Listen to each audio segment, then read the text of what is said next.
Far to the east, over ranges and rivers, lies a single solitary peak. The dwarves are determined to reclaim their homeland. I like visitors as much as the next hobbit. But I do like to know them before they come visiting. Mr. Baggins? At your service. The Hobbit, c'est pas un ratage complet, mais c'est tout simplement pas un film.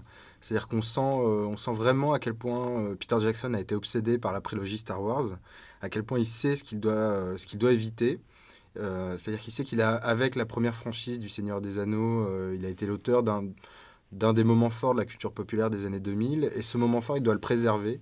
Donc The Hobbit, c'est une entreprise de conservation de la franchise du Seigneur des Anneaux. C'est un remake officieux de sa première franchise, où on voit exactement le même personnage principal, qui est défini par exactement le même trait de caractère.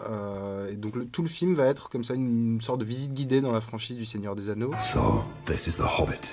You asked me to find the 14th member of this company, and I have chosen Mr. Baggins. Me? No.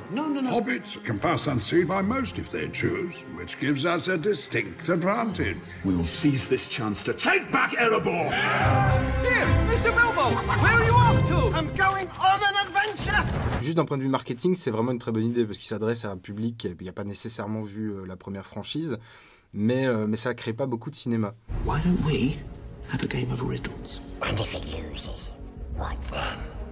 Well, if it loses precious, then we eat it. If Baggins loses, we eat it whole. Fair enough. Le personnage de Gollum, c'est celui qui fascine le plus. Pourtant, il n'a que 15 minutes dans le film, puisque c'est le seul personnage qui a un petit peu d'ambiguïté. C'est le seul personnage qui apporte quelque chose de tension ou d'un mystère dans le film, puisqu'il est à la fois ange, diablotin, à la fois enfant, à la fois vieillard. Mais ce personnage-là contraste violemment avec tout le reste, qui est quand même d'une fadeur et d'une mollesse assez insupportable. Mithrandir, why the halfling? Why Bilbo Baggins? Perhaps it is because I'm afraid. Comme Peter Jackson sait que son film ne raconte rien de neuf, tout l'enjeu a été déplacé sur la technique, c'est-à-dire que c'est un film qui arrive en 3D, en motion capture, mais aussi avec le cache-misère de la 48 images, du tournage en 48 images par seconde, qui est censé améliorer la qualité, la fluidité des images.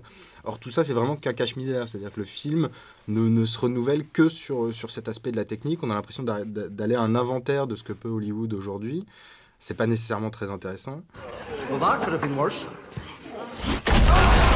On a l'impression que c'est un film qui filme un monde sous cloche, en fait. Et ce qui est vraiment gênant, si on compare au cinéma d'aventure pour enfants des années 80, notamment chez Amblin, il y avait quelque chose de beaucoup plus habité, de beaucoup plus entraînant que là, dans ce film, qui est quand même relativement mauvais.